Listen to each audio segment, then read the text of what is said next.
What's up, guys? It's Lugo back with Flex Appeal episode 95. This was today's workout, November 15th, week 16, day 5. We had a secondary bench session, but I had singles on this day. I worked up to a top single of, I think, 286 or 130 kilograms. Warming up, I felt pretty good. I feel that at least a little bit. I fixed the bar lean that I've had. It felt pretty good in my hands. Felt pretty even. I think that it comes and goes. As I start to get more fatigued, as I start to get heavier in weight, it starts to show itself more. But I think that I've been doing a decent job of at least making sure the pressure is even. Between pressing on each side. Um, but I felt really strong as I started to do these. I don't know if my pecs were sore or if like they were what was going on, but it kind of felt like maybe they were a little bit, but I did 264, this was 275, this is 286, just making sure my pauses are good, making sure I'm pushing through strong. And then my back downs were actually tempo bench that I added in, which this my squat and my bench on these 2 days, I decided to change from pause squats to tempo, and then from Larson to tempo. As the specificity starts to get higher, I I started to realize in the past, I feel that when I've done tempo work is when I've been my strongest, especially with my squat.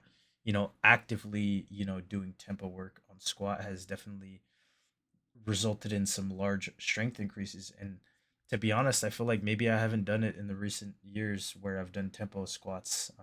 Obviously, I've been gone from lifting, consistently probably for like the last 3 years, maybe four.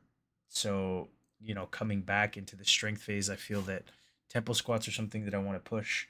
I don't really enjoy doing them or feel like I get a lot of progress out of doing them higher than maybe like fours. I probably could have done it in the fours and been fine. Anything above that, I kind of feel like it's just a cardiovascular endurance activity for me. Trying not to suffocate while I'm doing squats.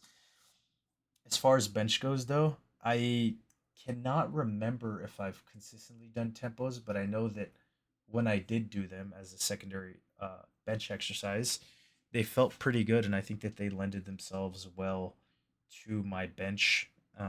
Something a little bit different, basically still a comp bench, but removing some load and making it so that you just get more tension in the muscles in the primary movement, which I feel is not a bad thing. It can never really be something negative.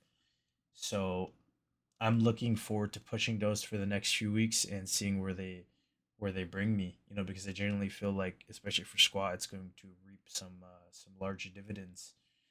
Um, but I also want to say for this session and for my sessions probably going forward, I was doing my pre-workout complex, which is potassium, magnesium, and sodium.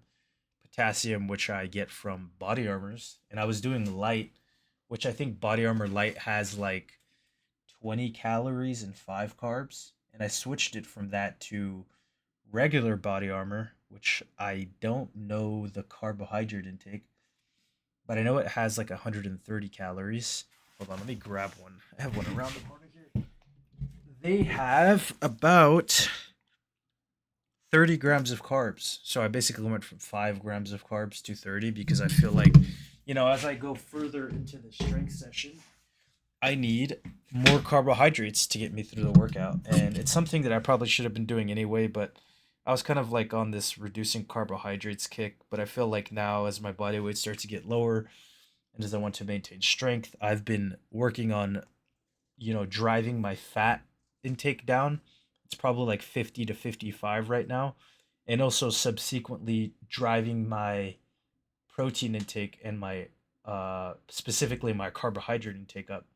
So I'm probably like around 180 to 200 grams of protein, given that I'm still overweight. I don't need to be eating that much. Some people would be like, oh, you need to eat like 280. I don't have 280 grams of lean mass on my body. I don't have probably more than 160. You know, I could probably drive my protein down lower and be fine. I think that maybe just a little bit more than your lean mass, or if you're really lean and you're like 200 or something, you want to get 1 gram per pound of body weight, that's probably fine too. But for me, I don't really have that much lean mass given that I'm coming back. So keeping my protein probably slightly more, a significant amount more than my lean mass is good. And then just focusing on driving my carbs up, right? I'm like 200 to 230 grams of carbs every day, which has been pretty, I think, monumental and important to making sure that while I'm in this deficit, I'm still driving my performance up, my strength up, not only for maintaining the muscle that I've built, but also building more while I'm in this deficit, which is something that is possible. It's harder for people that are, you know, natural lifters, but it's still possible to do without hormones. But as far as it goes, that's pretty much my thoughts on a little bit of my thoughts on my training right now. Some of my goals, some of the stuff that I've been thinking about with training. And I think that's pretty much it for today. If you enjoyed the video, consider leaving a like, a comment, or subscribe. I'll see you tomorrow for squats. Thanks for watching.